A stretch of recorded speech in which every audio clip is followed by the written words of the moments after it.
Hello, everyone. We are on for this free live call. I see people are coming in, and we have with us today Lindsay, Lindsay Reeves of Mold the Hope Dog, and what's the name of your Home safe mold inspectors. Home Safe Mold Inspectors. So she and her husband have found their way to being mold inspectors and also having a mold dog and helping other people because their story led them to this. And like me, and I didn't wake up one day and say, "Oh yeah, I'm going to be an architect who specializes in mold." There's a lot of us out there, and Lindsay is in Arkansas, I think, which northwest Northwest. Arkansas. And she has a story that she told me previously, and I'm going to have her share it with you guys. And you can ask questions because I was just riveted by her story. And her story is so common. It seems unique, but it's actually common. It was very similar to my story. So Lindsay was kind enough to come on, and this is in our mission to share awareness for people, individuals, their husbands, wives, family members, about their parents, about their children.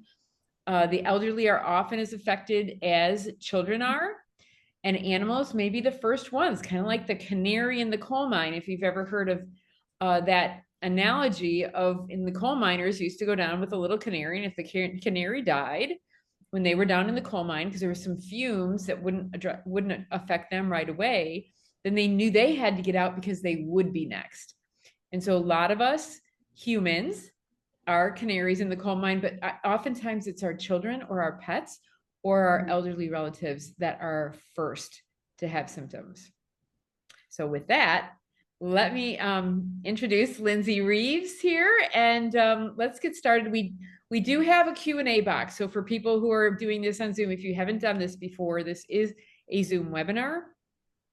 And we do have a Q&A box that if you have any questions as we're talking, go ahead and put your questions there, and then I will share them with Lindsay if she can't see them herself, and she might not be, but she's going to tell us our story, and then we will post this live on some other places. I think Facebook. We couldn't figure out how to do it on Facebook. So tech challenges abound. And so it's Lindsay, thank you so much for being here. We have right now about 13 attendees on, and I'm sure more people will see it when we put it live on Facebook, but these people get the opportunity to ask you questions. But why don't you go ahead and start at the beginning? Like, okay, what were you doing? Where were you living? And you weren't doing anything related to mold, I'm assuming. No. So I have an accounting degree and a master's in business administration. My husband and I were both in banking. I did mortgage loans for years, did some construction building, lending wise. But I really didn't have any kind of a background in building science. My husband and I, neither one did. But we got married, we had kiddos, we just did all the things that people do when they're young and in love. And his job decided to move us to Alpharetta, Georgia, which is just north of Atlanta. At the time, we had a 5-month-old daughter and a 2-year-old daughter. Our 5-month-old had been a preemie, so we already had, a few little challenges there with her, but everything was going great. And we felt like that was a good move for his career at the time. And so we packed up and we headed to Alpharetta, Georgia. And you were in Arkansas. We were in Arkansas. Okay. We're born and raised in Arkansas. And so in 2014, we moved to Alpharetta, Georgia.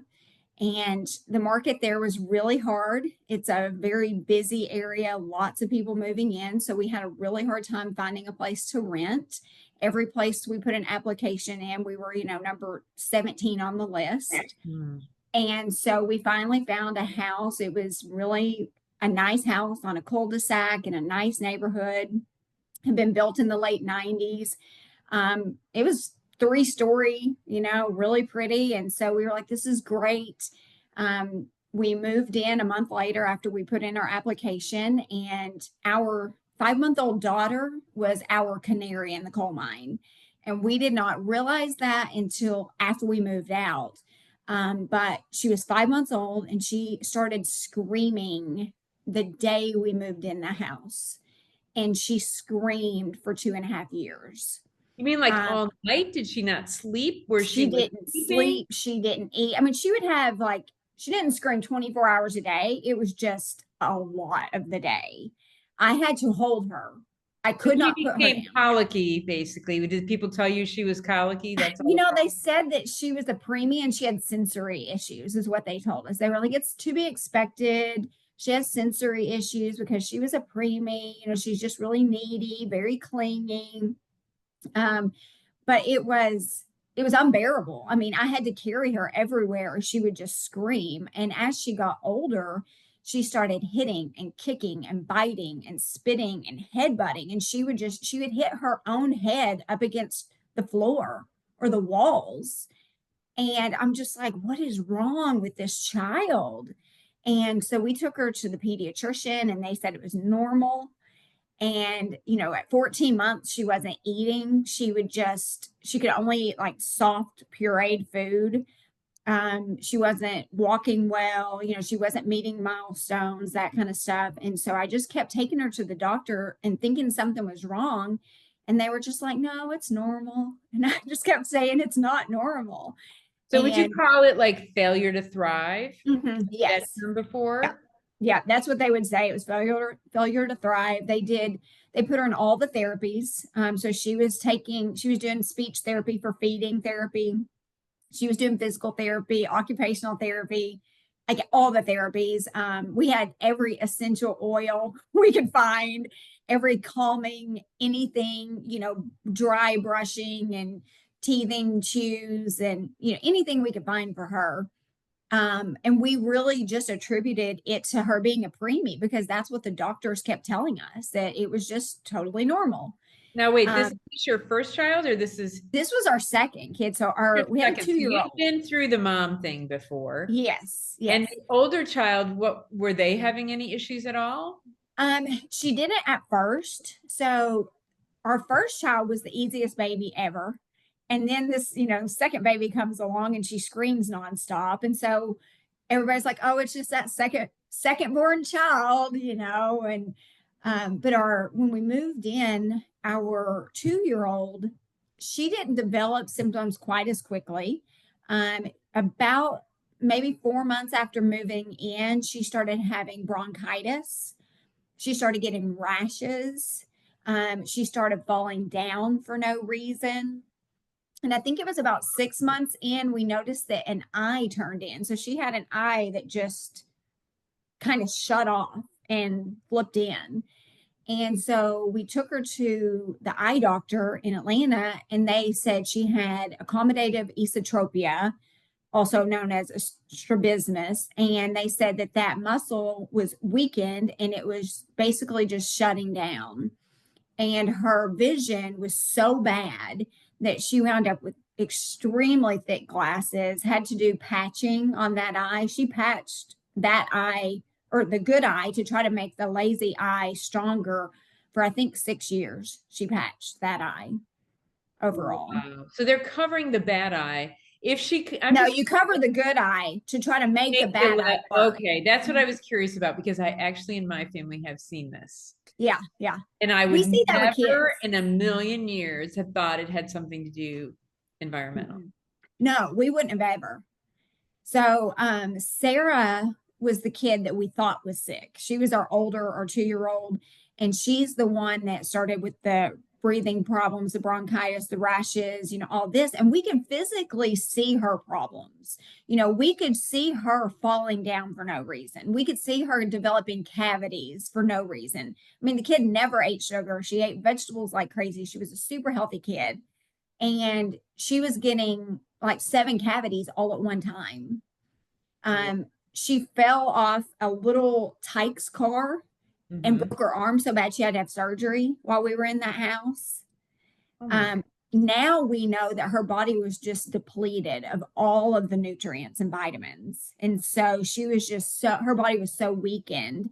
That's what was allowing the broken arm and the cavities and all of that kind of stuff. So you have this crying baby. And Mhm. everybody's telling you that's okay. In the meantime, the toddler starts declining, and that's what's actually triggering you to look further. Yes. And what about Yes. you and your husband? Anything? Well, my husband had the pleasure of traveling for work and he was never home. So he Uh, was great. Um, I was struggling, obviously. I had a baby that woke me up all night long. I had a child that was constantly sick. I had two kiddos I was taken to every doctor under the sun. And eventually I got extremely sick as well. I had a lot of memory issues. I couldn't think of words. So I would be trying to say one word and I would say something completely different. I couldn't put a sentence together. I was walking into walls. I had a lot of mold rage, a lot of anxiety. I had one of Explain the the mold weirdest. rage because I had it in my family as well. Mhm, But people don't mhm. always know exactly what that might mean. So Yeah. can you explain what does the term mold rage mean? It basically is when the mold is affecting you so neurologically that it causes you to just be in an absolute rage over almost nothing. It can cause some people to be destructive. I was not destructive. I would get so mad and worked up over everything. Yeah, uncharacteristic. So in my family, it was Mhm. uncharacteristic. Yes, it So was. it was both people in my family that I happened to two people in my family, both male, and it was like a switch. You just be having a normal conversation. All of a sudden, Yes. they became enraged, like Yes. in a way that you'd never seen. And in one case, I was afraid, I was physically afraid. The other case was a teenager who I was thinking, is this what boys and testosterone is all about? Because he did break things. He would like break a garbage can and little things like that. But so enraged that and then Mhm. go back to normal sweet kid. Yeah. Or or the person was normally like somebody you'd never in a million years expect to be ever enraged. And I Yeah. imagine, having talked to you a couple times, that you don't seem like an enraged typically kind of person. No, no, no. So look out for this, everyone listening, and look out for it in your friends and relatives, and know that that could be a sign. So that's one that I found out much later. Yeah. Okay, so we have the mold rage that you were experiencing. How did it Mhm. feel like inside? Was it the anxiety Um, I or felt like I was just losing my mind. I mean, I felt completely out of control. And that's just not my personality. I had never struggled with mental health issues. I had never had any kind of situations like postpartum depression or anything like that before. It was very, like you said, uncharacteristic. Um, and it was scary. It was very scary because my husband was traveling and I was home with two small kids and yeah. I was experiencing very severe mental health issues from the mold and it was very scary. So did you go to a doctor for yourself? Hmm. I did. What did they Um, say? I had a list of symptoms. I mean, a mile long list of symptoms. And I took it to a doctor and he told me I was depressed and wanted to put me on a antidepressant medication. And I kindly told him no, that that was not what was going on, that I was experiencing very real symptoms that were very far ranging and that that wasn't the problem. And he got very angry with me um, because I would not take his prescription. I wound up going to see like a holistic doctor. They did a ton of tests and, they told me that I had all these issues with thyroid and, all sorts of things, but they never ever mentioned mold.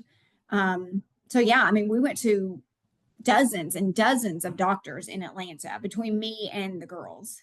So did the blood work that they did take for you or your kids ever show anything significant in No. any way at all? Just that you're 100% normal, your thyroid's great.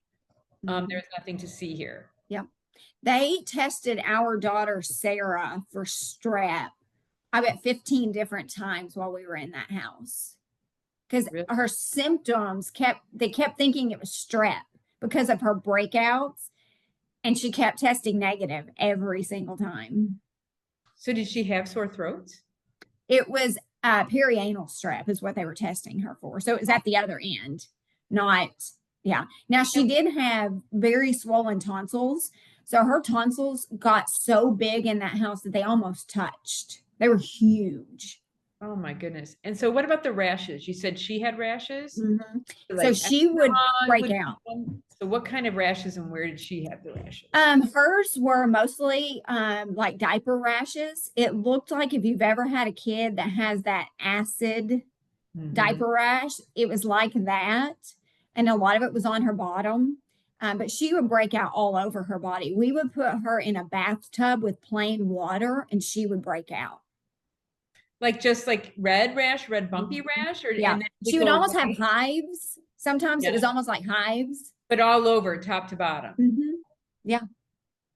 I Yeah. have actually a similar story with a 2-year-old who, I mean, it was on her back, and they're like, she's itching it. Like, it's in the middle of her back. She's not itching this. So, but this again, we want to stay on your story. I'll tell my story someday. But so I just wanted to let people know that's one of the things I ask people when I go Mhm. to their houses, and I try not to do that very much anymore. But when I do, I'll be saying, anybody have any health symptoms? And they'll be like, no.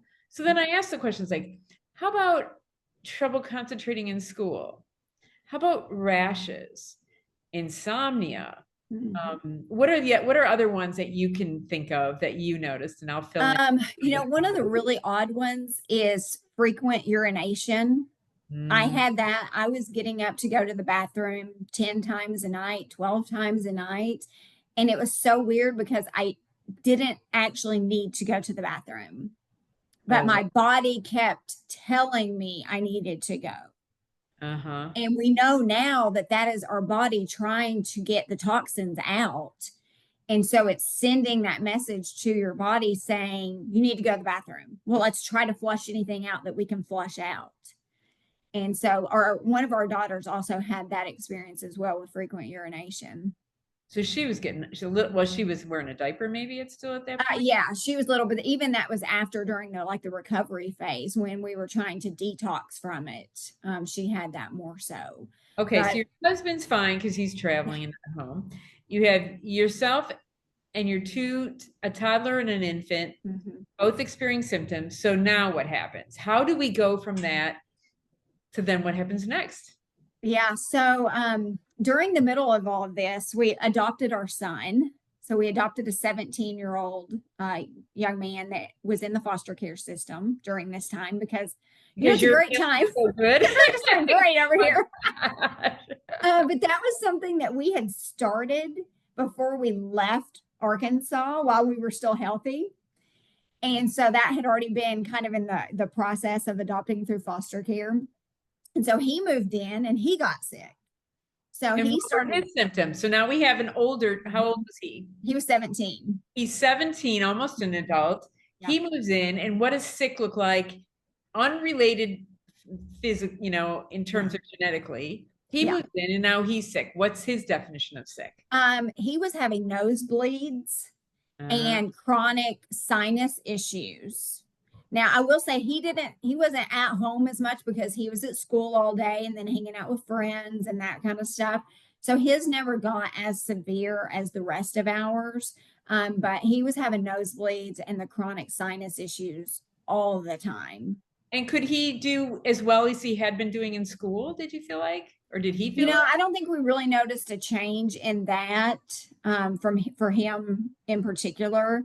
But again, he wasn't exposed near as much as the rest of us because he was out a lot of the time at Yeah. school. Yeah, Yeah. so I just want to let people know that one of my children ended up with ADD, and Mm. I can put it to that time when we had some issues in our home, and he started out having some migraine headaches. Did anybody have headaches? I had ice pick headaches. So I would have where it would just come in like someone had just driven a nail into the side of my head and then taken it back out Oh my, quickly. I'd Mhm. never heard that description, but Mhm. um, yeah. So one of my sons would wake up in the middle of the night with headaches, and then eventually got diagnosed with ADD, was having all this trouble paying attention where he never really did it Mm. previous in school. And this was like in junior high. And so you're like, well, how come, he's fidgeting and he's not hearing the instructions or whatever it was. And then ultimately, which is so common. So Mhm. Yeah. one of my children had asthma, was diagnosed with full-on asthma, had inhalers at home and in school, Mhm. another really common one. So how many kids out there with asthma? How many kids out there with difficulty focusing in school or hyperactivity? How many of those Yeah. are actually Mhm. being exposed to something environmentally? Yeah. Our daughter had every inhaler and steroid and cream and pill and antibiotic that doctors could prescribe. I feel like, I mean, they just kept giving her something new. And I just kept telling them, I don't want another medication. I want to know why everyone in our home is falling apart. Wow. And so And when they just couldn't answer so it. who finally listened? Somebody must have, because now you're Um, no, actually, no doctor ever listened to us. We never got help on the medical side while we were there. So we went through all of that. At the very end, my husband started working out in the basement, which turned out to be the epicenter of the mold. And his liver numbers spiked up super high. but why did he And go get his liver numbers tested? so he had been on a medication where he had to check his liver numbers ever so often. So there was just like an ancillary find. It wasn't because he started feeling different, but his doctors were so concerned at how quickly his liver numbers shot up that they told him, I mean, like this is not good. This is a very, dangerous thing. And so at that point, everyone is sick. And he was watching us just crumble, and he knew how bad that me and the girls were, especially. And so he took our doctor back to the pediatrician for one last ditch effort and told the doctor at this point he had decided he thought we could have mold. He had Googled it. So is that really what it is? He just started thinking what could cause these symptoms, Yes. put in a bunch of symptoms? Yes, he literally got on the internet and started typing in a list of symptoms to see what would pop up, and mold came up. And so Really? he took our daughter back to the pediatrician's office one last time, and it was their after hours clinic. And he wound up seeing a doctor we had never seen before. And they wanted to test our daughter for strep again. And at this point, he was like, listen, I want answers, and I'm not leaving until I get answers. And he was like, I'm sick of this. We've been here a million times. You guys can't tell us anything. And he said, I think our house has mold. Do you think that mold could cause all of these things? And that doctor told him that they were not able to diagnose mold illness, but that she had seen this enough in her career that we should move the children out of the house immediately. Really? Well, good for her as a doctor, because there's so many that won't admit they don't know, or Yeah. that maybe, even though they don't do it, that would be a really good way to see if it made a difference. Yeah. Yeah. Okay, so now we're on the story. We're Yep. at a pivotal moment. And so what you have this moment where your husband's laying down the law at the Yeah. urgent clinic at night, and Yes. and someone actually replied. So there's a lot of Mhm. serendipity in all this, I know, or divine intervention, I feel like. Yeah. But so now she's saying get them out of the house. And so now what Mhm. do you do? That's a huge, Yeah. it's really hard for anybody, much less people with kids, to Mhm. simply not be in the house, to go Yeah. somewhere. So, I was actually shopping. I'll never forget it. I was at Sprouts shopping one day, and I get a text from my husband, and he said, I called my mom. I bought her a plane ticket. She's flying into Atlanta tomorrow, and she's going to get with you and the girls. At this point, our son had moved out. He was in an independent living house. He had moved into an apartment. And so he said, I want you and the girls and mom to go back to Arkansas, and you're staying there until I figure out what's going on in this house. And so the next day, me and the girls packed a few basic belongings, not very much, and we loaded up the van and we drove back to Arkansas, and we stayed there for a month without my husband. He stayed in Georgia, hired a mold inspector. The mold inspector walked into the house, looked around, did some sampling. But when he walked into the basement, he told my husband, he said, never let your kids come in this house again and never come back in this house yourself unless you're wearing a mask. So there was clearly something down there that was easy to see. He At could least that's smell what it. it sounds like. He could smell it. He could So smell it. just the musty smell. Is it musty Yeah. smell? Did it smell like some people say cat urine? Like, what did it smell like? It smelled like a basement. Musty. It smelled stale and damp and like a basement, but we knew the basement smelled weird, but in our mind, all basements smell weird. And so we didn't put two and two together, you know? And so, but when he went down there, he knew what he was looking for. And so he started, you know, looking behind things and looking for water damage. And he could see aspergillus on the baseboards, which we thought was dust. It was kind of a whitish, brownish gray color. It looked Yeah. like dust to us. But he also pulled some stuff away and he could see the Stachybotrys and the Cotomium coming up behind baseboards and different things. And Was it so a he finished knew it was basement them. or was it unfinished? It was mostly a finished basement, but it was kind of halfway finished, you know what I mean? Yeah. And so he could look around enough places to see kind of the backs of some of the sheetrock in different rooms Yeah, because it like was so for people, this is like going under the stairs, going in yes. places that are like little nooks and crannies where you can see the build out, the back side of the build out. So be creative, but look around. Yeah. And then I've seen it also behind furniture. Oh So yeah. Yeah. we had one case where one of my children was recovering actually, and we went and stayed in a lake house for 4 days. 4 days. We knew immediately because all the kids were going to be in a lower level in a basement, and I went down there and I was like, no, no, we're not the kid. At least the one that was super sensitive, we only thought one was. It's not sleeping down there with all the cousins, super fun, you know, all the stuff. And then we couldn't figure out what to do. We ended up having her sleep in our room with the patio door open in July in our hot and humid climate, thinking that we could get by with 4 days. In retrospect, because you know, you don't want to make the family had paid for this and we got the best room anyway. And we didn't, it would cause a ruckus to like say, oh, we're gonna leave and go to a hotel. I can tell everybody listening, leave and go to a hotel. Because Yes. we set her back at least 4 or 5 months by staying there for just 4 days. Yeah. We had that exact same thing happen to us, Cheryl. So after we left, so we wound up leaving that house in June of 2017. Okay, so you're at your mother-in-law's, is that right? Okay. Yeah.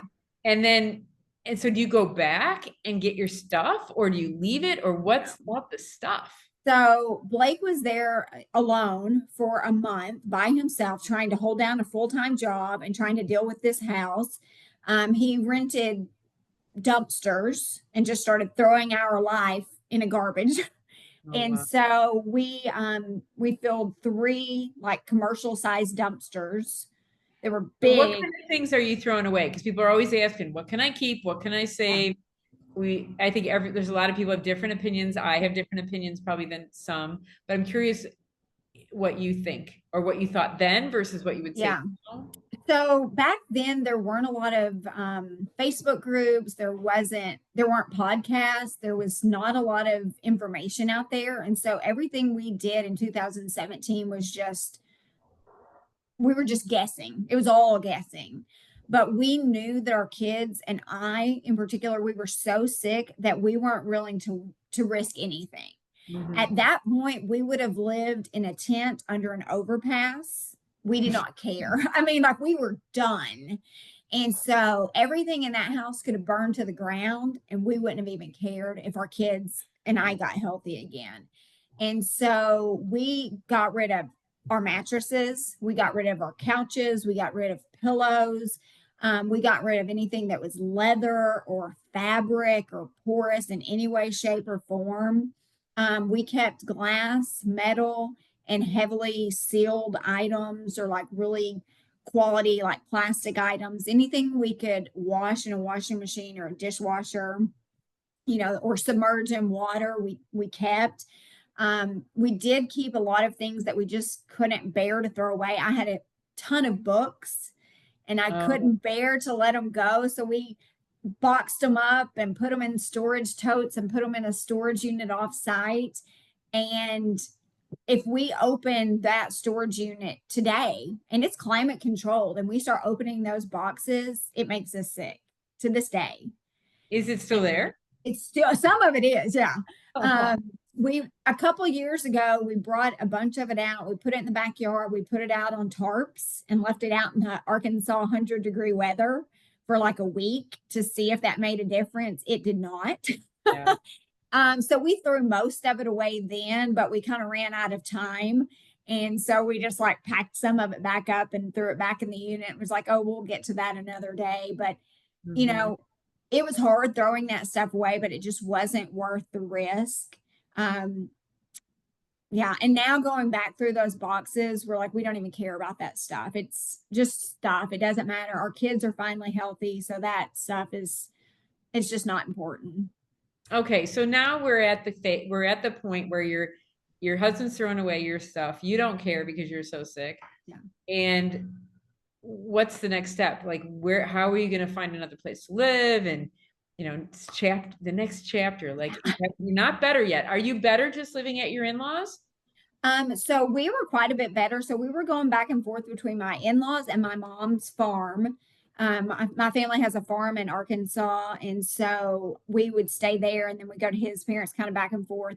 And we were outside. My mom doesn't have Wi-Fi. You know, it's a farm, all horses and donkeys and cows, and so we just were outside a ton there. And our daughter that was screaming, we noticed a difference with her within just a few weeks. She stopped screaming. And then Okay, our so other daughter. 3 weeks it took to Mhm. have improvement when you're in a pretty good environment. Yes. Yeah, it took about 3 weeks and we noticed her demeanor changed considerably. And then our other daughter stopped having the breathing issues. She wasn't needing her inhaler and Mhm. everything. And so I didn't notice as much of a change in me as quickly as the girls did, but it still took us a long time to heal. We were there for a month. My husband bought a house in Atlanta. We had been renting the other house, so we just left it. Our landlord was really kind and very helpful. He felt horrible. And Hmm. so he just let us out and gave us as much money back. I mean, we were blessed compared to how this goes for a lot of people. Our landlord was supportive, our family was supportive, my husband was supportive, our friends Yeah. were supportive. So we were very lucky. Most people don't get that benefit that we had. But he bought a house. He sent me pictures and was like, I found this house. It's down the road. It looks nice. The mold inspector says it's good, you know. And so we bought a house. I had never seen it. I never laid eyes on it before we bought it. And a month after we left, me and the girls drove straight back to our new house that didn't have much of anything in it because we'd thrown everything in the garbage. Mhm. And so that's where we were until we wound up back in Arkansas about a year later. But we did notice significant changes in the girls pretty quickly health wise after we got out of that property. But it did take us years to completely heal. So what about pets? Like, did you have pets at this point? I know you have like 4 dogs We now. do, we do, yeah. I don't know what else you have, and you grew up on a farm, I heard. And Yes. so were there any pets involved in any of this Mhm. early stuff? Yeah, so we had 3 dogs in what we affectionately called the mold house. Um, they were mostly older dogs at that point. All of them were 7, 8, 9, 10, 12. You know, they did get sick.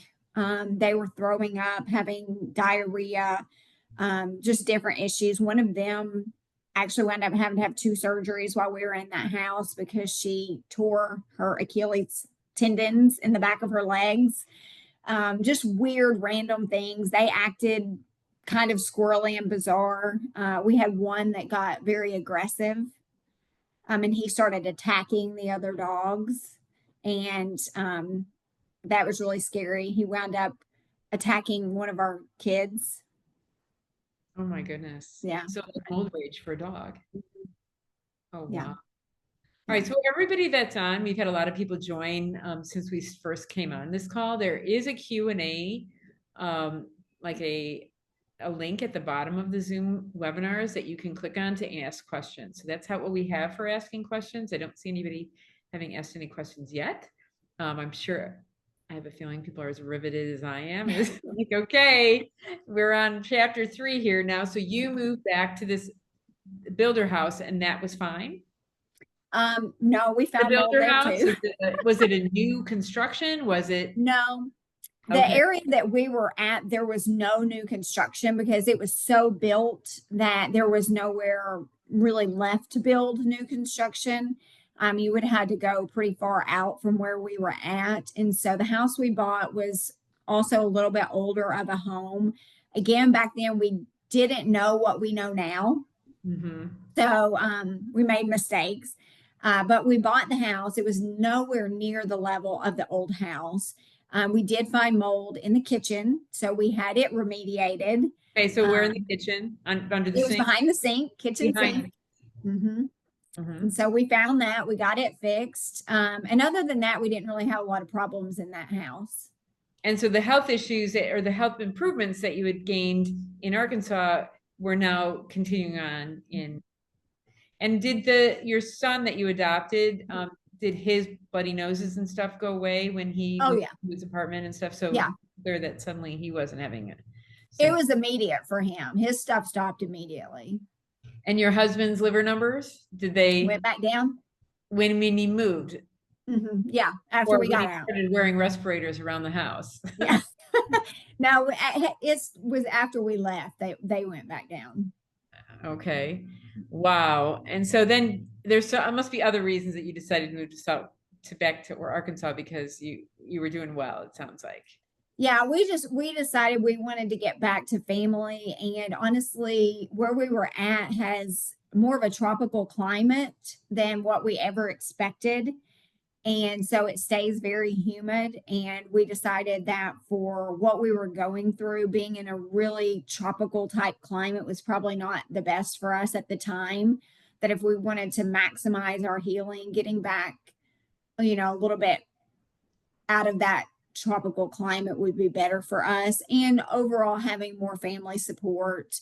My dad had passed away during the midst of all of our challenges. And so we wanted to get back closer to my mom and his family. And yeah, it was always our plan to move back to Arkansas, but the mold stuff kind of just sped it up. Yeah. Well, health issues do have a way of reminding you about what's really important. Yes. And I've definitely experienced that as well.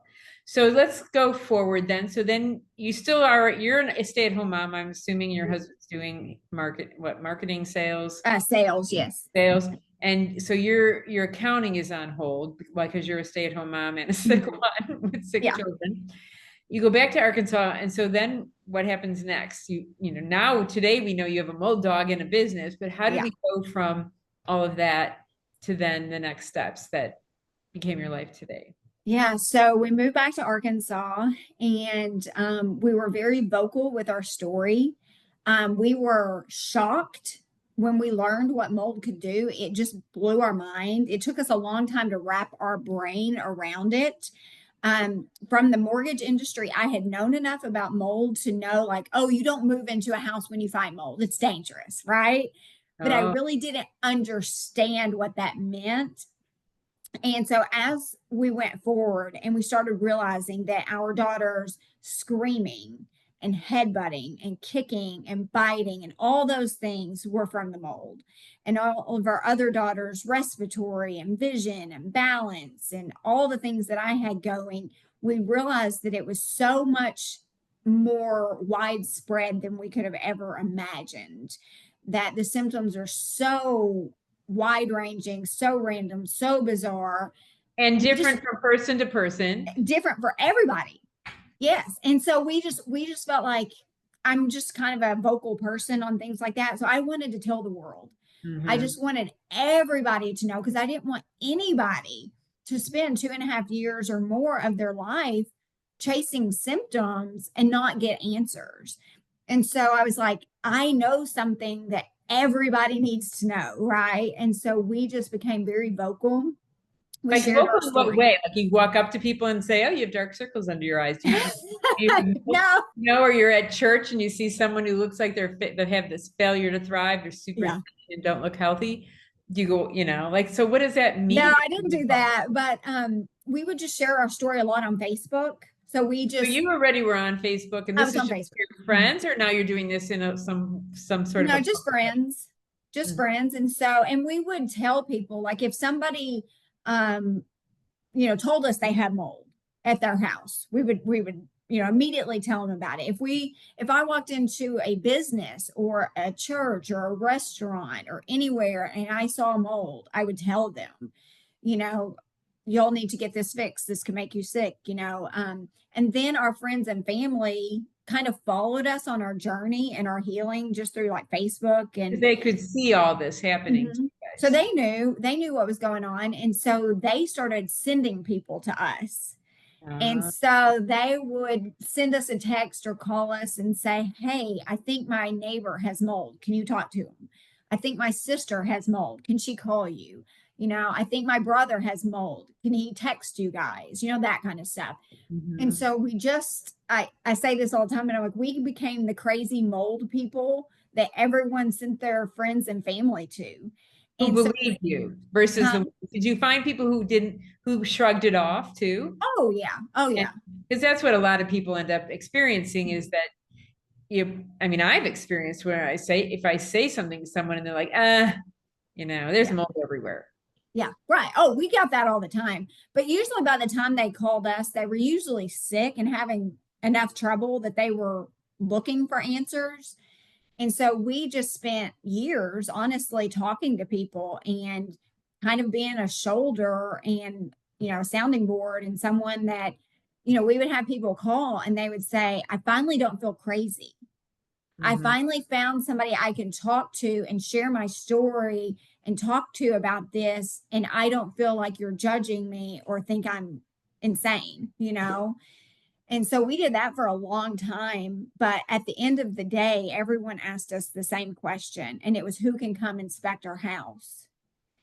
Uh, And we didn't have an answer for that because we knew that most mold inspectors, they come in, they run air samples, they tell you everything is fine, and they leave. I mean, we had experienced that ourselves. When we moved back to Arkansas, we hired a mold inspector to check the rental property that we were going into. And I told him our story about mold, thinking that this guy would be like, "Oh, that's so bad. I hate to hear that. Yeah, mold's super dangerous." And instead, he acted like I was insane for thinking mold made us sick. He mhm. treated me like an idiot. And so I was just blown away to find out that there were so many mold inspectors that didn't take it serious, that didn't Oh, think it was, could have devastating health effects, and that mhm. they just wanted to do air samples. And so as we learned more and more, we realized that there was this massive void, where people needed someone to come in who understood and cared and had a passion for it and that wanted to help and wanted to see them get better. And so, yeah, eventually we just got to the point that we were like, you know what? We're healthy now. We've learned a ton. We've really educated ourselves and dug in deep on this, and we now feel like we're equipped to move forward and help people as inspectors. So in 2022 is when my husband, opened his home safe mold inspectors. And he was doing it while holding down a So full-time it's a sales course. job. He was taking a course of some sort. Yeah, so he took mold inspecting classes, started buying all of the equipment and all of that kind of stuff. And it took him several months to go through the different classes and certifications and that kind of stuff. But yeah, then we opened the doors and quickly realized that there was a lot of need. So is there anything, he's not on with us, but that you guys maybe talked about that he learned in the classes that he would say like doesn't seem like it's even true or anything? Because I find that I talk to Yeah, mold yeah. inspectors and they tell me something that I know isn't true from my research. Mhm. And so I'm always wondering like where are they getting this? And occasionally someone will say, "Oh, don't." It's true because I teach at the local community college. And then that's horrifying because I know they're teaching other people this. Mhm. So I'm curious about his experience in learning how to be a mold, being certified. And who is he certified by? He went through a company called Micro. There's a lot of different organizations, but that's who he went through. I don't know in particular with him taking that, but I went through some certifications for mold inspection myself through a different organization, and I won't name the name of it, but it was very old, very outdated, and a lot of what they said was stuff that we would completely, wholeheartedly disagree with. They told them to, air samples are the end all be all. You know Yeah. what I mean? Which we very much know is not true. I mean, we've had situations where Blake has drilled a hole in a wall, put his camera in there, and he can see visible mold. Mm. And you do an air sample beside it, or even sometimes a wall cavity sample, and it comes up 100% clean.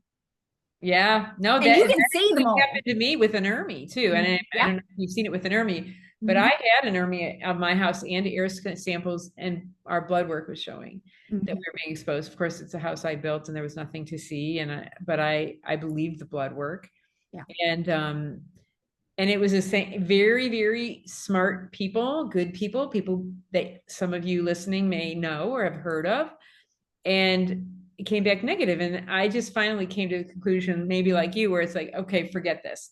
Yeah. I know more than all these people. That's And you right. start to have the confidence that, and I bought equipment like you guys, although I do it now virtually, Mhm. because my background as an architect leads me to be able to do that in a little bit different way. But Mhm. so at this point, and then where does the dog come in? So your husband has left his job that was paying money, or he did both? Oh no, he was still doing a full-time job and doing mold inspections on the Okay, side. because that's a big leap with a family. Yes. So for anybody also that is on this call, there's two places you can link or that you can open up on your computer. The webinar chat. My assistant Crystal is on with us, and she's uploading links to Lindsay's websites and that kind of thing. And then there's also a Q&A box, and I do see there's some people in ask questions there. Julie is asking about the mold dog. So we're getting to that part of the story, I think. Yes. So we're now your husband's doing two jobs, and somewhere along the line, I can only imagine he realizes one is going to be at least a better passion. Yes. Yeah. So he did it for about a year before we decided to get the mold dog. We realized that with all mold testing, nothing is 100%. It's all a puzzle. It's You can screening. So it's a screening test. It's yes, everything is. There's no 100%. I mean, swabs are as close as you can get, obviously, because that's a direct source. And so that usually, definitely shows up, but you can't get to everything to swab it. You know No, what I mean? you have Without, to know where to swab. right. Or You just you go got to just randomly needle. swab somewhere. It's like finding a needle in a haystack. You Yeah. could totally miss it. Mhm. So we went through, he did inspections for, like I said, for about a year. And we realized that there was just certain situations where, even though he was at a house for hours and used every tool he had, moisture meter and scope cameras and infrared cameras, and, did all of this inspecting, you couldn't always find the source. That was rare, but it did happen. And I would say also when it's a purchase, you can't drill holes in their walls. You know what I mean? That's When it's a right. purchase, you can't do that. Or a Um, rental. a rental, you can't do that. Yeah, you can't do it for a rental either. And so there were those situations. There was also situations where people had bought a brand new house that had been flipped or remodeled, and Mm, everything looked beautiful. You know what I mean? But yeah. they knew something was hiding. And so we decided, we had talked about getting a mold dog for years. We had known about it since we had left mold in 2017. Mhm. And it had always been something that we were interested in. And so we finally decided in 2023 to move forward on that because we thought that it would be a really helpful addition to the inspection company. And so we found our little dog Hope. She's a 12-pound Jack Russell. She had found herself in a unfortunate situation and needed a new home. And we love little dogs. And the trainer that we were using said Jack Russells are great because they're just mean enough. They need a job. Ah. And they're hunting dogs with a great nose. And so we wound up with Hope, and we But so wait, you didn't know that she would be good at this. You just knew that breed could be good at this. yes, exactly. Yeah. He had given us an idea like hunting dogs that have a good scent ability to begin with, just from their breed, are, good to be trained for that. And Jack Russells are super smart dogs, and they like to be busy. And so we found Hope, and we took her down to Florida. And how old was Um, she when you trained her? so she was 11 months when we got her. Huh? And he really likes them to be between 1 and 3 because they're still young and able to learn easily, and they're very energetic. And so we took her down there, and she stayed with Bill for several months. And we wound up picking her up in April of this year. So we just got her in April of this year. Wow. Yeah. Okay, so we had a question from Vicky about Mhm. Lindsay's website and how to get a hold of Lindsay. And those are in the chat. So there's two places, as I said earlier, there's a Q&A box and there's a chat box. The chat box has all the links and resources in it. I see some people making some comments there too. That's fine. It's just easier for me to see the questions to share and kind of keep them in order in the Q&A box. So that's how we're doing this. But that's amazing. So when did he end up? So now you have a dog. When is your husband still doing 2 jobs? He currently is. Ironically, he just turned in his notice yesterday. Oh, wow. Congratulations. Yeah, we tried to hang on to that, corporate insurance as long as possible. Yeah, unfortunately, because I'm in the same boat. It's like that's like a huge hit.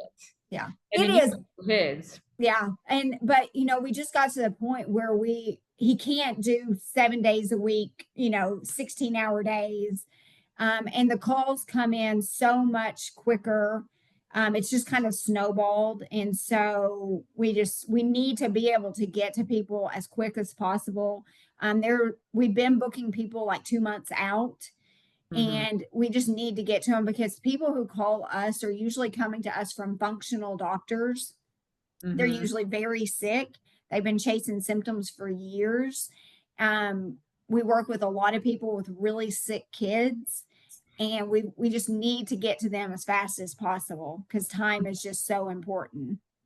And then do you still do inspections? Julie was asking in Northwest Arkansas and Mhm. 4 states. So Northwest Arkansas is kind of connected to what? Texas, Oklahoma. We're where Oklahoma, Arkansas, Kansas, and Missouri meet. Oh, not Texas. Not Texas. No, Texas is a little bit further. Arkansas, Kansas. Yeah. Okay, Missouri. All right. Hey, I'm gonna have to hold for just 1 second and tell somebody something. Give me just 1 second. Sorry, Hey, Cheryl. sure. We're getting a couch and they just showed up. Hold on. Oh no. So guys, this is live. So I'm just going to say a couple things about all this. So uh, maybe we'll use this as a commercial break that I'm Cheryl Ciecko and I'm a licensed architect, and my website avoidingmold.com, where you signed up for this, I do virtual inspections and I teach people how to inspect their own homes.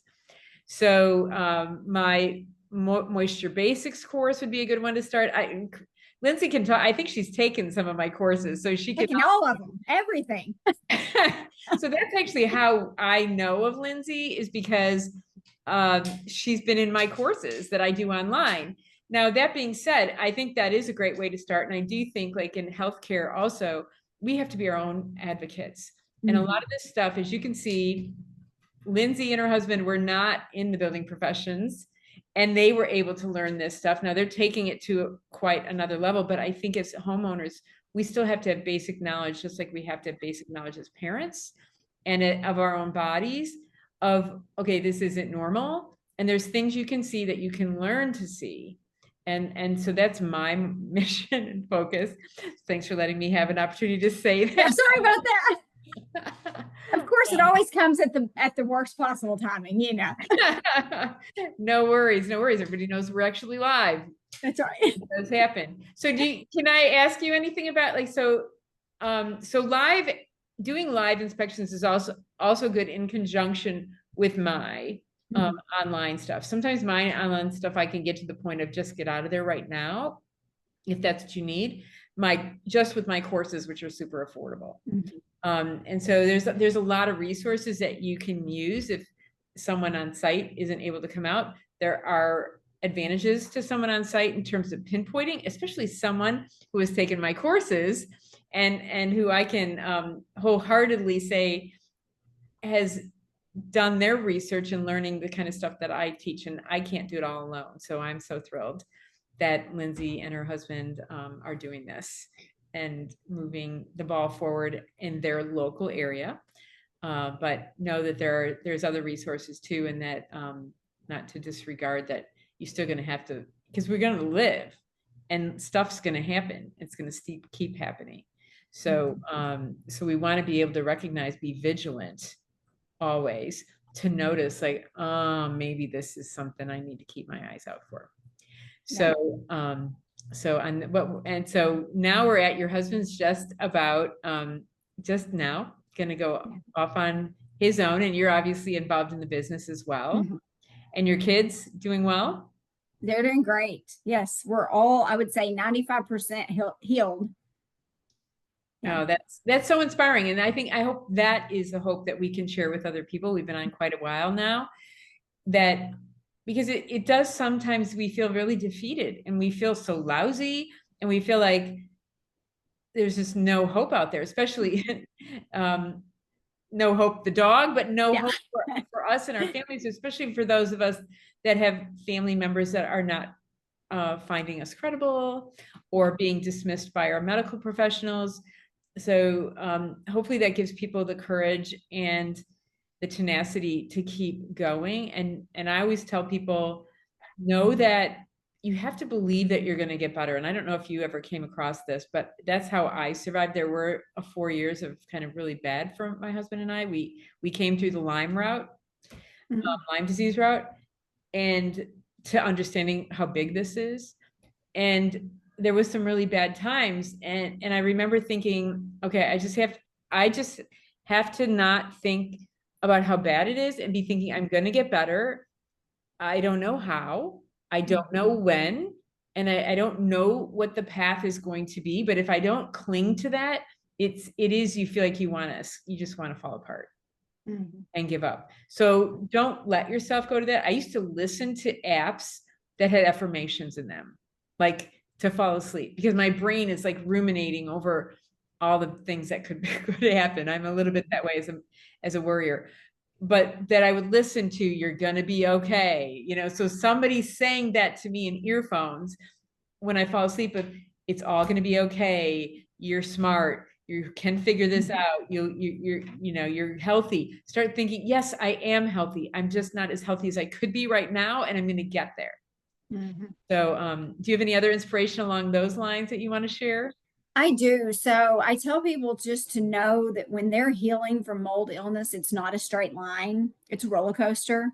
It's 1 step forward, 5 steps back sometimes, and then 3 steps forward, 1 step back. And to not get discouraged when they have setbacks and bad days, because they are getting better. So what we tell people is we're like, today, write a list of every symptom that you and anyone in your household has that you even possibly think might be related to mold, and date it. And 3 months from now, after you're out, after you've had remediation, whatever, check that list again and start marking things off that list, because things go away. Feel good about it. Yeah, things go away silently and you forget you even had that. Like our daughter had tinnitus, the ringing of the ears. And she would tell us that a lot, like, Mommy, my ears are ringing, and that kind of stuff. It goes away quietly, slowly, silently, and you don't even remember 6 months later that was happening to you. And so we're like, keep that journal, keep that log, and that will really help you in those days where you're doubting, where you're just not feeling like you're getting better. If you have that list in front of you and you can go back to it and go, oh, I'm not having headaches anymore, or I'm not having dizziness, or memory loss or, GI issues or whatever. It Hmm. really helps to be able to see that on paper, I think. Oh, that's really good advice too. Absolutely. So let's see. We have some questions here since we're getting long. Let's see. Rosalind. Sorry if I'm not saying that correctly. Believes that she has mold in her home and she's in Kentucky. Mhm. And she would love to speak with you. And she's wondering if you travel outside of Arkansas. She's had 2 mold inspectors and did not have good experiences with either. We do travel. I travel specifically with Hope. And so, yeah, definitely reach out to me. I'd love to chat with you and see if we could help you out. Okay. And then Robin is asking what medical tests. So now you've done a lot of medical. I'm still working on that part because I've been so busy trying to help people find their mold in houses that I mean, getting rid of Lyme definitely was helpful for us. But I am getting to the point where I'm curious in this question Mhm. because I still have some lingering, which is probably for me more like what do they call it? Colonized mold. Yeah, Something colonized. Yeah. that I don't think we're actively exposed anymore. Not that we don't stay places sometimes that I feel like, oh no, this Hmm. isn't good. But I think that we have stuff that we have never gotten rid of that's been Hmm. lingering for a while. So what kind of medical tests? Now, obviously, I'm not a medical practitioner and Right. Lindsay is not I'm either. not either. So big disclaimer to everyone out there. We're just other patients who have been through this Mhm. and are coming out the other side. So you have any thoughts? Yeah, so you can do like the urine mycotoxins testing. It's hit or miss. Sometimes you're detoxing and it'll show up. Sometimes it won't. It's just like any other testing. Sometimes it works, sometimes it doesn't. They have some blood testing now. I've never done that personally. Mostly what we did was we knew we were exposed, and so we didn't really feel like we needed the medical validation on that side.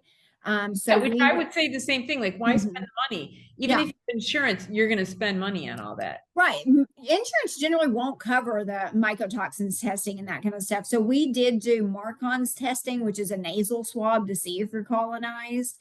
We did GI map testing, which is a stool testing that Mhm. really gave us a lot of really good information on where our gut was and what the doctors needed to do to help us heal our gut and repair that because that really gets damaged with mold exposure.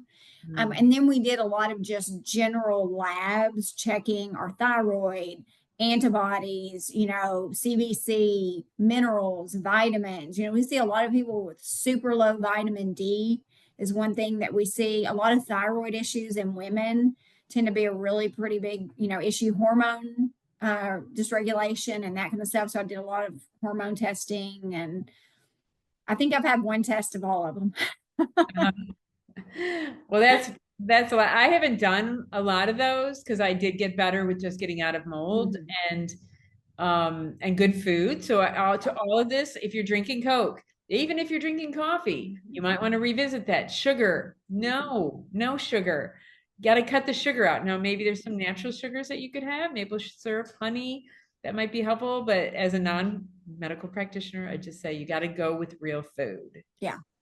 We had to cut out gluten and dairy. Yeah, I'm Gluten and dairy were gluten-free two and big ones. dairy-free also. So just so you guys out there know that we don't everybody doesn't walk around with a banner saying like I'm gluten-free, dairy-free, and it actually works for me.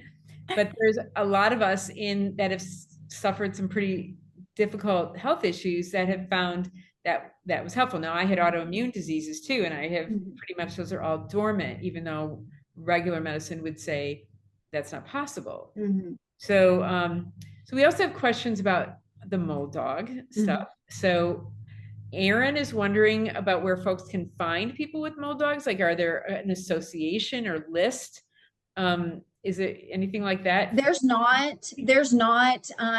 are several mold dogs scattered across the country, but there aren't just tons.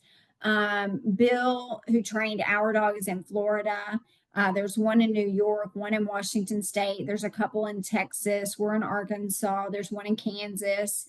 There's one I'm trying to think, Jessica's either in North Carolina or South Carolina. And I think there's one in California and then one in Colorado. Well, it seems like Um, you guys need to start banding together and have right. a little Well, association of some most sort. of us kind of, I mean, we all kind of chat. We're all, Bill trained all of our dogs. And so Okay. everyone kind of chats and sends each other business. You know what I mean? Like if somebody in New York needs, one, there's also one in Michigan. But anybody can reach out and I can kind of point them in the direction of where their nearest mold dog would be. Okay. So I just want to also say that I'm a bit of a mole dog myself. And I'm not a dog and I don't go on site, but I'm looking for things that are very hard to see. Mhm. That I have been blessed or cursed, however you choose to see it. And I often feel like it is a curse that I can see building defects and the signs of them that other people don't see unless they've trained their eyes to see those things. So that's another comment I just want to make. Yeah. I can smell it most times now when I go in if it's, yeah. Yeah, well, trust your nose. Mhm. Trust what you see, trust your nose. If something smells off, it's off. Yeah. There's no off smelling, odd smelling space in a home that is normal. That's We not. also tell people we're like, your body is a better sensor than pretty much any of the expensive testing equipment we have. If Yeah. there's a room that you feel weird in, you feel bad, you feel sick when you walk into that room, there's a really good chance there's something wrong in that room. And I have seen that as well. And I Mhm. found stuff that in my case, the two that I'm thinking of are women that Mhm. nobody would believe, and we ended up justifying their concerns. Now, I have also talked to someone who you could try this. I don't know if it works, but it was very interesting that she could notice a heart rate difference Oh, if she was being exposed to mold. She checked her heart rate enough to know that sometimes it would be a different higher, I think higher higher faster probably. heartbeat. And so you're going in some of these places, so you might want to just check that and see if that's Yeah. uh I mean, I stay in them. I should be checking it too. Sometimes I don't actually want to know. Yeah. Well, Yes. I don't take hope into places that are very like severely moldy. If they have mold growing up the wall, they don't need a dog. You know what I mean? Yes. If it's really dangerous, we'll decline to go in if that's the situation. Because when my husband comes in, he wears like a hazmat suit. When he's doing inspections, he has an entire hood that goes over him with its own filtration system. So he is fully protected. So if it's a really bad location, we send him in. Yeah, but in like a scuba gear Yeah, is what right, exactly. He's so very don't protected. know that, guys. Yeah, I mean, yeah, I went into one house myself then when I was back doing people's houses, and I had on a full-on respirator, and there's a kid in the basement playing video games, and I'm walking around their house wearing a respirator. yeah. Odd, but it's that bad. It is that bad. So be careful. Carol's asking about, or she's saying having to move back into a condo after two remediations by a substandard company. Well, that's not unusual, Carol. I'm sorry to hear that. I know mold is remaining because IEP tested it. I'm having to rebuild over the mold. I absolutely would not recommend doing that. No, no. If I run a dehumidifier and air purifier, um, in South California probably is drier. I think that's what that means, 3 miles from the beach. Your weight, in my opinion, you can say what your opinion is, Lindsay. In my opinion, covering over mold in any way or potential defects that somebody missed is you're throwing your money out the window. I agree. Okay. So there are people that can help you find these deep defects. If it's not somebody local, then look into somebody virtual like me. So I also get the cases where everybody spends a lot of money and they're at their wits' end. The people that even some doctors have decided, to not work with anymore, which is sad. But that's how doctors can say that they have 100% recovery, because some of the patients, they don't continue Pick on. them out. Just know that there's no, I mean, my opinion, at least you can say what you think about it, but like ERMI testing, there's no major decision, life decision, health decision, buying a home decision that you should make based on an ERMI. Mhm. Like I just agree. to start taking a certain drug that's going to detox you because now your ERMI is low enough. Well, I guarantee you, if you take that ERMI 5 times, you'll get 5 different results. Yeah. You know, I mean, we find value in the ERMI if it's done correctly and there's enough dust to test. A lot of times it can tell you what is there, but it might not always tell you what is there. There could be more. Right. I agree. If you find, especially with ERMI, but the same would be true of air testing. Yeah. If you find mold, you have it. If you don't find mold, you only know you didn't find it that day at that time with that kind of test in the place you tested. Exactly. That's all you know. Yeah. So that's why I caution people to start doing some questionable treatment that requires them to not be living in mold, or to buy something, rent something based on that the ERMI isn't showing anything, or the air test isn't showing anything. Yeah. Does Lindsay have a special doctor who helped them detox? Do you want to? You know, it took us 3 years to find a doctor. So we did everything on our own for 3 years, basically. We did a lot of just being outside, a lot of fresh air, a lot of walks, a lot of water, a lot of organic, clean, healthy food, Epsom salt baths, just very basic things. And then we did finally find a functional doctor here in Northwest Arkansas that helped us to kind of finish out our healing. And we're lucky in Northwest Arkansas. We have multiple functional doctors here. And a lot of them are very interested in mold toxicity and learning more about it and working with patients. So we've been very lucky here in our area. Okay, well, maybe people can reach out to you directly and have a conversation. You can, yeah. I'm always afraid sometimes to recommend some professionals, remediators, even inspectors and doctors, because it isn't what works for one person may not work for another person. We're all very individual and unique, and so you never think that, you know, it's always good to get a recommendation, 100%. Yeah. But you always have to kind of also know that your idiosyncrasies might be different. So like I had the Lyme component, I've had the heavy metals component, which is a different specialty. And so my Lyme, the person who helped us recover from Lyme didn't really do, and heavy metals a little bit, didn't really do mold. So there's different ways to come at this. So yeah, it's definitely a puzzle. It's a puzzle. Absolutely. So just keep putting the pieces together. Yeah. Susan is saying, you just mentioned tinnitus or tinnitus, whatever one says that. Is that a typical symptom of mold? Yes. I think it is. Yeah, we see it a lot. So is a nosebleed, so is depression, so is insomnia, so are gut stuff, so are getting too thin, failure to thrive, and also putting on weight. That you could eat nothing and you're still not going to lose weight because your body's storing the toxins. Okay, so those are some of the big ones: depression for sure, anxiety, respiratory, mood swings. That's like one.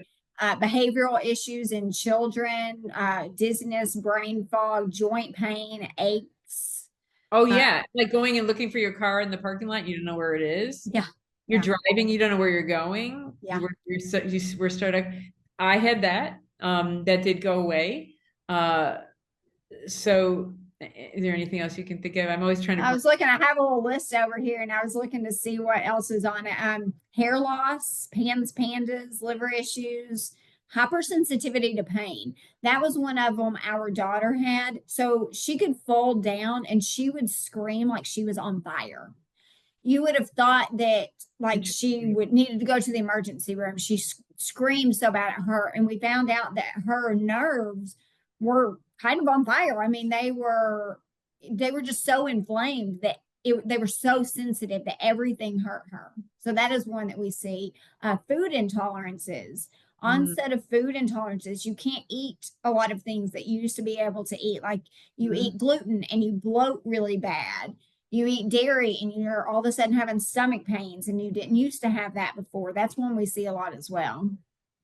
Yeah, those are all good ones. Between us, I think we came up with a pretty good list. Faye is asking about whether you recommend using a mold dog in conjunction with a high-end inspector. I'm just going to make a point that, I mean, there's more to her question, but high-end inspector doesn't mean anything in my mind. Yeah. It's not necessarily high-end. It's just really well educated. Yeah. And always, Um, and you brought this up before, but I actually forgot to mention it. If you ask your mold inspector, like ask what their story is, ask right. why they do this, ask what they think of mold illness. And if they have a PhD and they have, done all this stuff and then tell you they don't think mold illness is that big of a problem, run. Right. Don't walk in the other direction. Run. I That's agree. not who you want. Yeah. Um, so our favorite inspection that we do is actually Blake and me and Hope. So it's Mhm. by far the most thorough inspection that we can give you because Hope is very sensitive and she's going to give us a lot of places to dig into that Blake would not have known to look at otherwise. So yeah, I think that again, it's all a puzzle. The inspector can give you one piece of the puzzle, but the dog can give you a completely different piece of the puzzle. I was actually in a house yesterday and she tagged a random closet. And I was just looking around like, why? What is she? What's going on in here? And I looked down and there was a moldy piece of board just sitting in the closet, just randomly sitting there. They had taken it out of a closet that had had a water leak with some built in shelving and taken that piece of wood and just stuck it in a different closet, not knowing it had mold growing on it. Oh, wow. And You it know, was just, I mean, it was just, yeah. yeah, that leads me to one in new construction that I had where they had moldy lumber used in the island build out. So it was new construction. It was an island with a shape that wasn't just cabinets, and they must have dumpster dive for some of the wood to hold up the rest of the, fake panels and stuff. So that was one, and I had a cable guy come over to install something, and he needed to attach it to a piece of wood. And I fortunately saw him walking through the door, and I sent him right back out, and I said, "That piece of wood is not coming in this house."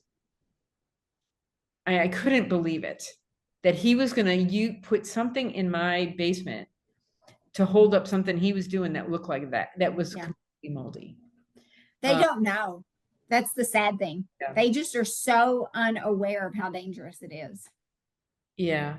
So Faye, you sounds like you have mold. You just need to do more inspecting, and so I would recommend my courses to get started. You may still need somebody on site, but definitely don't start your remediation until you have a really good feel on the causes. And what I usually recommend, you can say what you think, Lindsay, on this one, is that there are times you have to open something up.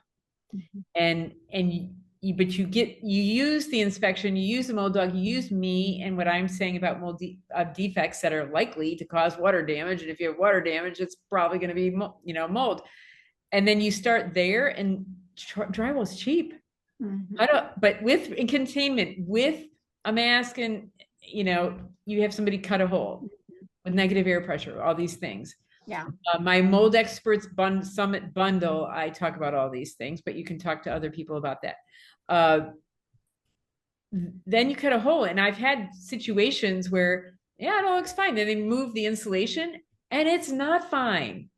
There's something back there that is. So if anybody, one big myth, if there's mold behind the drywall, in the attic, in the crawl space, you are being exposed to that mold. I talk about this in a lot of different videos. It's too much for me to talk about it now to explain why, but just know. Do you agree, Lindsay? Absolutely. Absolutely. Don't decide, let somebody tell you, oh, it's in the attic, it's down below. Why would that? I mean, everything's closed in. No, our buildings are made by human beings with little pieces of wood. There's all kinds of cavities for air to move. Yeah. Okay, what lab did you do your Marcons testing from? Julie's asking. Honestly, I don't even know. I did it through our functional doctor, and I do not know what lab they sent it to. I'll be honest. Okay, Robin's asking, any experience getting at least temporary relief with a hydroxyl machine in the moldy environment as a stopgap? I would say no. Not familiar. Open your windows. Go outside. Yeah. Yeah, go outside, open your windows. I liked your analogy of a tent under an overpass. I mean, if somebody told you your house was on fire, would you stay? Right. No, you wouldn't. And some of these cases, and I've seen them in some clients' home where I can't believe they're still living there. Yeah.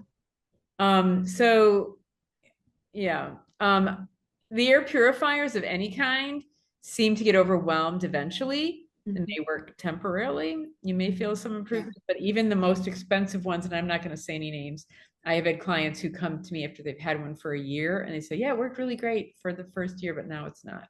Because the mold is multiplying.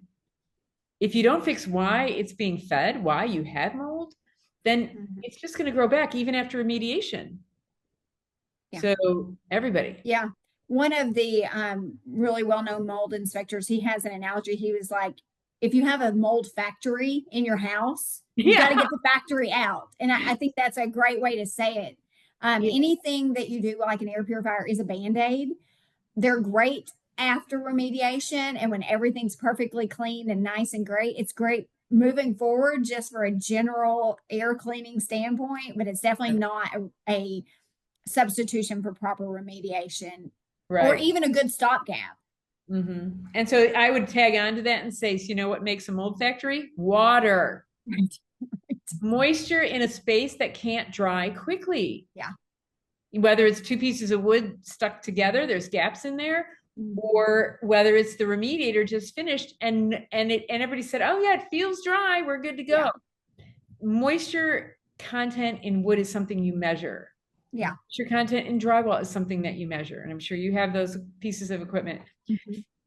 It's not a feeling. And if Yeah. you trap a little bit of moisture that you couldn't feel in a wall and then finish it, you will have moisture, you will have mold. Mhm. It may take 5 years, 7 years, because I have those clients too. But you will have it eventually. For sure.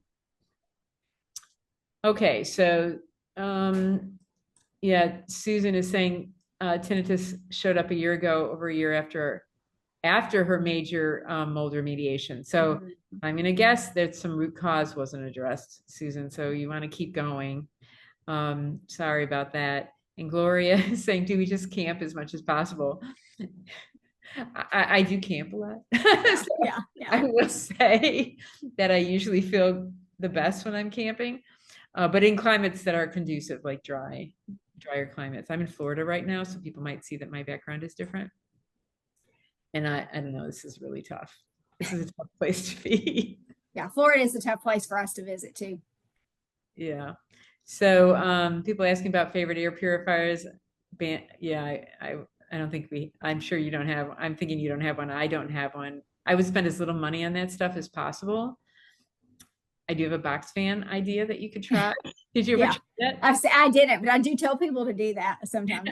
So a 20-inch box fan and a filter, and the filter will stick to the box fan, and for under $30, you can buy four of them and you can actually catch stuff. Yeah. So I do have those, and my sister has those that Yeah. just blood. So I practice what I preach. So anyway, again, so you can find Lindsay and well, Mold the Hope Dog you can find online. Lindsay's website, if you want to tell it, it's home safe mold. Yeah. So we have homesafemoldnwa.com and then hopethemoulddog.com. Okay, so if you want to check her out, if you want to see what my content and my courses are, go to avoidingmold.com under the education tab, or just follow both of us. I think we both probably post stuff. I see stuff you post that I like all the time. Yeah. And Carol's saying, just wondering about the use of dehumidifiers over 50% and air purifiers in Southern California. I mean, I definitely would dehumidify. Anything below grade, crawl spaces and lower levels below grade, partially below grade, need dehumidification. Mhm. But if there's a source that never turns off the dehumidifier, you know, that it might not be enough. It can be a stopgap, certainly. And then even if when you're clean, you want to have dehumidification and certainly lower. Mhm. Some home types, like Florida's a big one with concrete block with stucco. I mean, that's just a sponge next to a sponge drying to the inside. Yeah. Let's see. I think that we have everything that we can answer today. We've been on quite a while. Again, check the chat and that will live with this recording. Yes, for those of you who asked if this is going to be available, it is going to be available. So we'll be sharing this through my public Facebook, Cheryl Ciecko Architect, and then I'm sure we'll be linking over to Lindsay's for her to share it as well. Because again, Lindsay, thank you so much.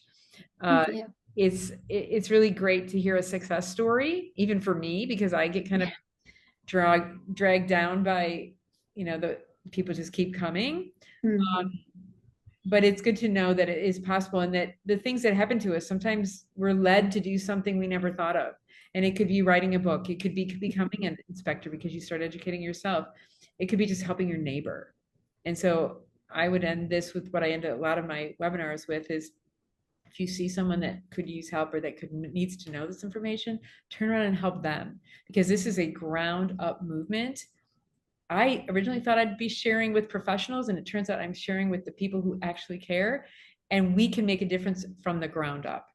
And again, thank you, Lindsay, for all that you're doing in promoting healthy homes and finding mold and the solutions, and for your time.